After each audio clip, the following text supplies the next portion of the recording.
Bom, então voltando agora com o nosso terceiro bloco, vamos discutir o que tange a decisão pela internação, a decisão pelo acompanhamento intensivo ou a decisão pelo tratamento com monitoramento.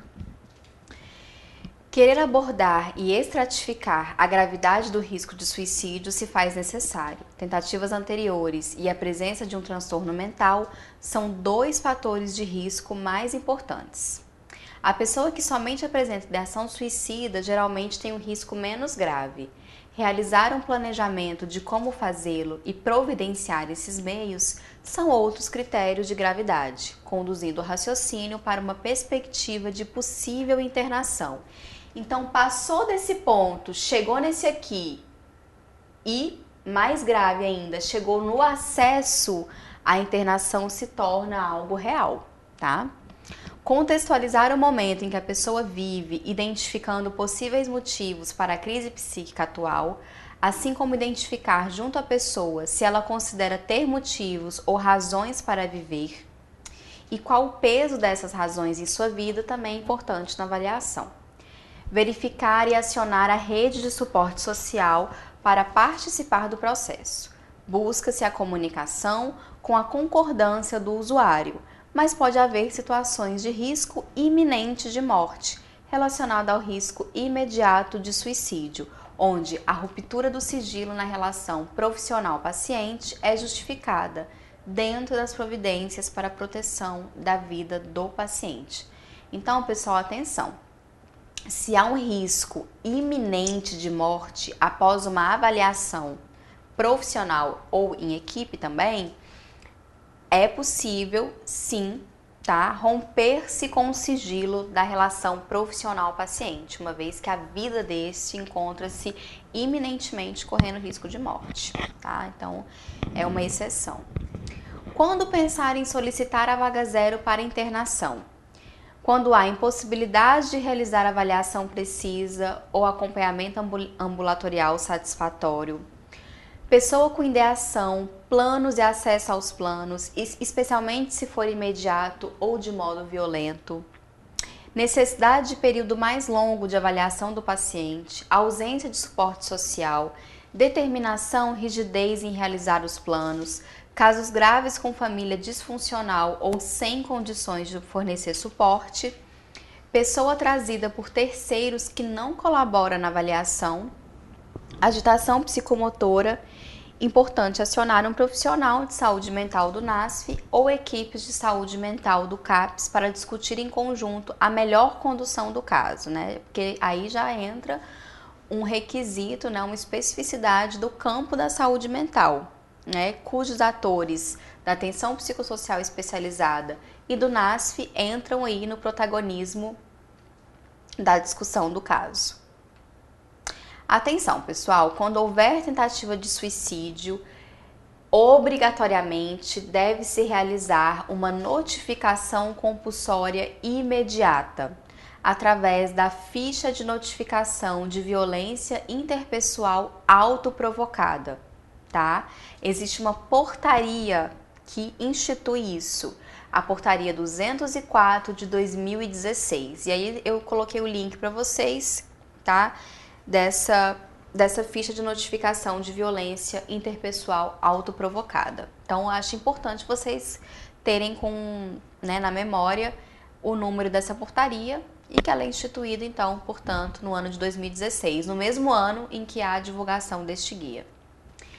Bom, a escolha pela internação. Em casos em que junto ao quadro depressivo somam-se complicações clínicas, cirúrgicas, obstétricas ou mesmo psiquiátricas, como intoxicação ou abstinência de substâncias, sintomas psicóticos, faz necessário a remoção de ambulância e uma avaliação que inclua determinar a necessidade de internação psiquiátrica.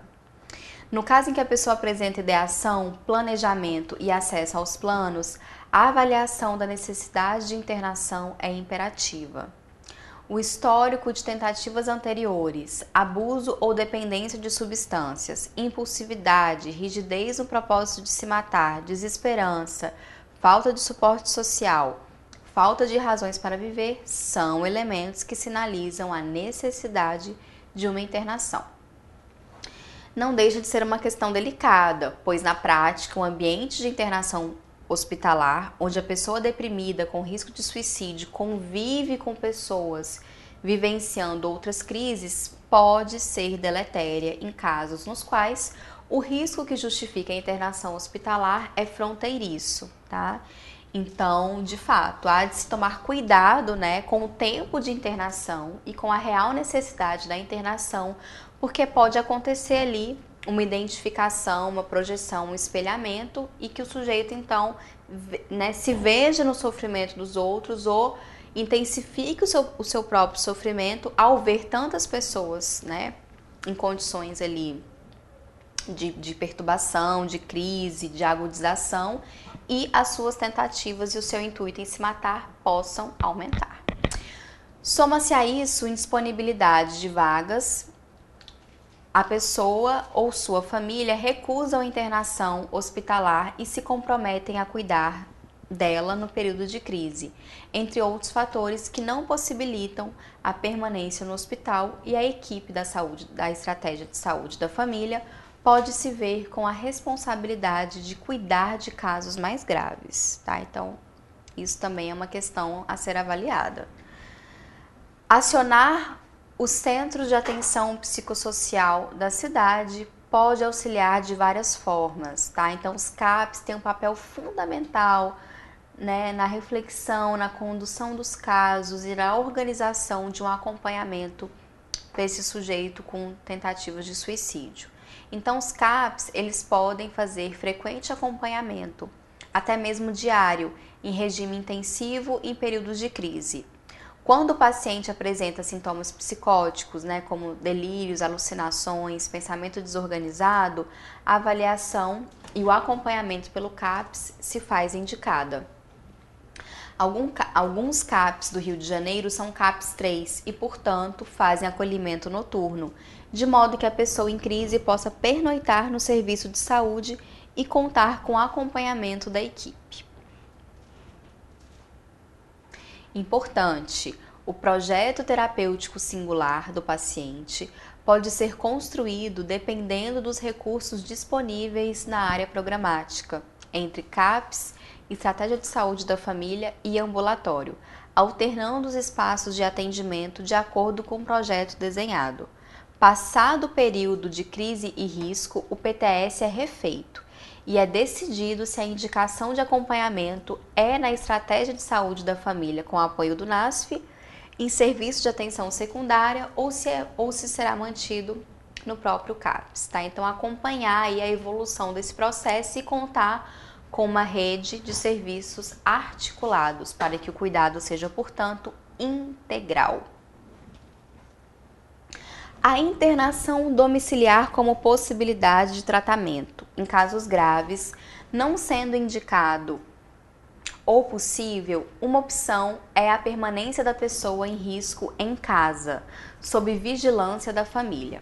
É importante conversar com sinceridade sobre os riscos e o desgaste que esse tipo de cuidado gera, assim como a angústia que pode representar para a pessoa ter parte de sua liberdade restrita.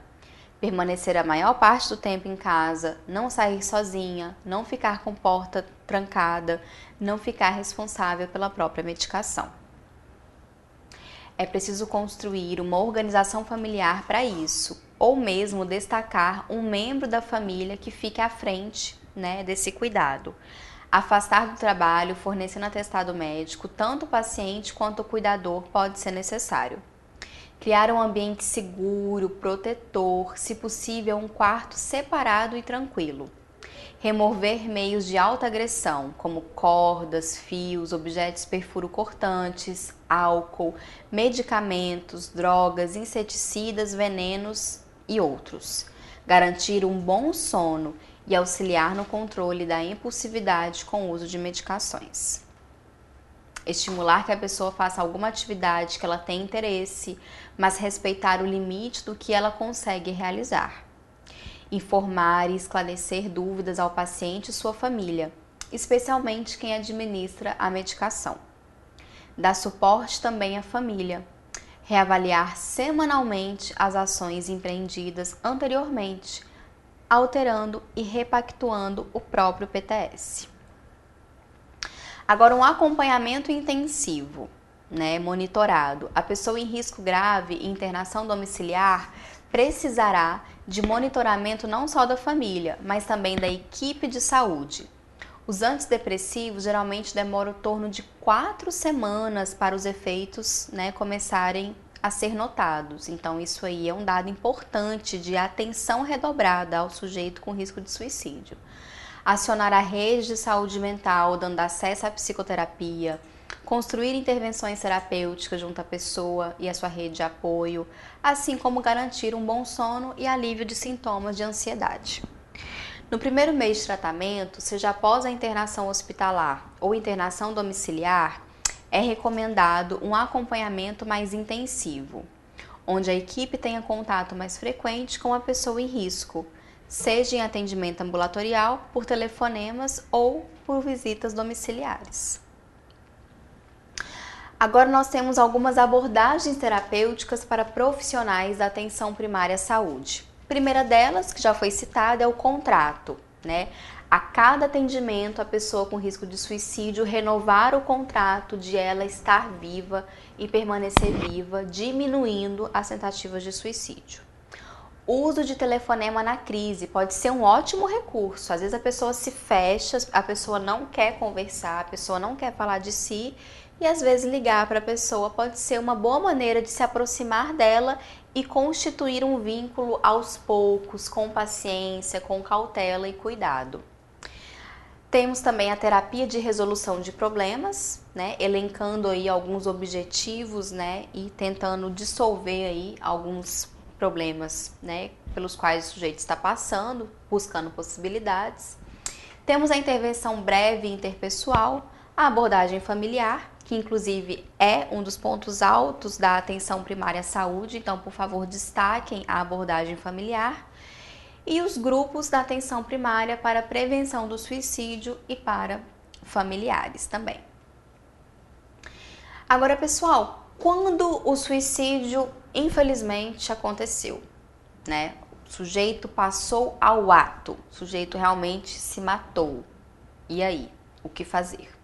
Faz-se necessário pensar em estratégias na atenção primária para acolher o luto daqueles que ficam, os amigos, familiares que experimentam com uma das primeiras reações a dor pela perda vivenciada, né? Geralmente as pessoas censuram essa perda. As diversas ferramentas que a atenção primária à saúde dispõe podem ser empregadas, dependendo da necessidade da pessoa. Então, nós temos atendimentos individuais pela equipe da estratégia de saúde da família, abordagem familiar, atendimentos conjuntos com o NASF, grupos na atenção primária, grupos de suporte para familiares e o encaminhamento para outros níveis de atenção, se necessário. O contexto da promoção da saúde na abordagem das violências autoprovocadas. A promoção da saúde é um importante campo de atuação para o desenvolvimento de ações no âmbito da atenção primária e possibilita aos profissionais de serviços de saúde ampliar sua intervenção nos territórios onde atuam. Destacamos aqui algumas estratégias e ações que vêm sendo desenvolvidas no município do Rio de Janeiro. Mediação de conflitos, Núcleo de Promoção da Saúde, da Solidariedade e Prevenção das Violências e grupos articuladores regionais, programas de saúde na escola, rede de adolescentes e jovens promotores de saúde. Além disso, a rede de atenção psicossocial, com seus 7 pontos de constituição ou 7 pontos de atenção, que constam, né, na portaria 3088 de 2011, no cuidado das pessoas em risco de suicídio. A RAPS dá suporte através, a rede de atenção psicossocial, ela dá suporte através da própria rede por acolhimento de demanda.